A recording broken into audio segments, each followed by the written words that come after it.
हे काही प्रायव्हेट आहे, काही गव्हर्नमेंट नाही.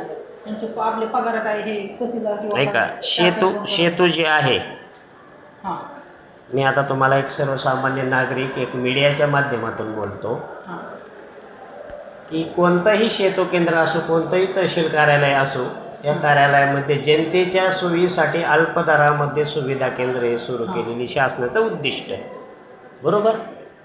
परंतु त्यावरती नियंत्रण हे नायब तहसीलदार यांचं असतं आणि आहे. परंतु 3 कागद म्हणजे 3 फॉर्मचे जर 30 रुपये म्हणजे हे पटण्यायोग्यही नाही, शासनाच्या निदर्शनास आणून देण्यायोग्य बाब आहे. दुसरी गोष्ट, आपण म्हणता प्रतिज्ञापत्राला किती रुपये लागतात सर?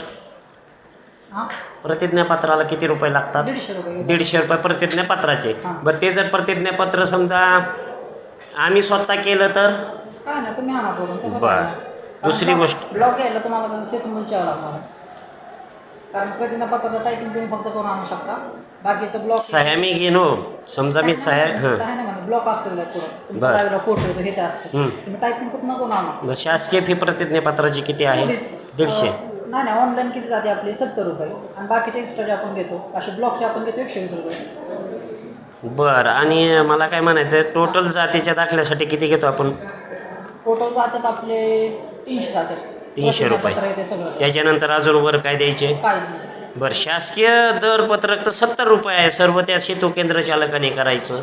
आपण ते ऑनलाईनच नसतं, बाकीचं कोणी हो, मला काय म्हणायचं आहे का, शासनाचे प्रांत असो किंवा वरिष्ठ कार्यालयाकडून जे आलेले नियम आहेत ना, 70 रुपये हे घेणं बंधनकारक ते सेतू चालकाला आहे का नाही, एवढं सांगा. आहे ना, मग 70 तो दाखला त्याचा गेला पाहिजे. पण तो 150 रुपये म्हणजे हे जास्त होतात असं वाटत नाही का प्रतिज्ञापत्राला आपल्याला? 70 अधिक 150 हे फॉर्मचे 30, टोटल किती झाले? 150 70 200 गडीभर 20 आणि हे 30, 250 रुपये हाच खर्च झाला.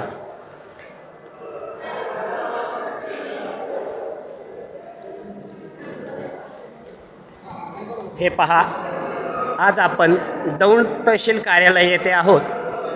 आपला जन आवाज क्राईम न्यूजच्या माध्यमातून हे पहा, निवासी नायब तहसीलदार कक्ष या ठिकाणी जातीच्या दाखल्यासाठी सर्वसामान्याला फॉर्म 30 रुपयाचा खरेदी करावा लागतो. प्रथम 150 रुपयाचा ॲफिड्यूट आहे आणि तदनंतर असा टोटल शासकीय खर्च 300 रुपये येतो. शासकीय खर्च जातीचा दाखला काढायला. मग शासनाचं 70 रुपये हे दरपत्रक फक्त नावासाठीच आहे की काय, हा प्रश्न सर्वसामान्यांना पडतो.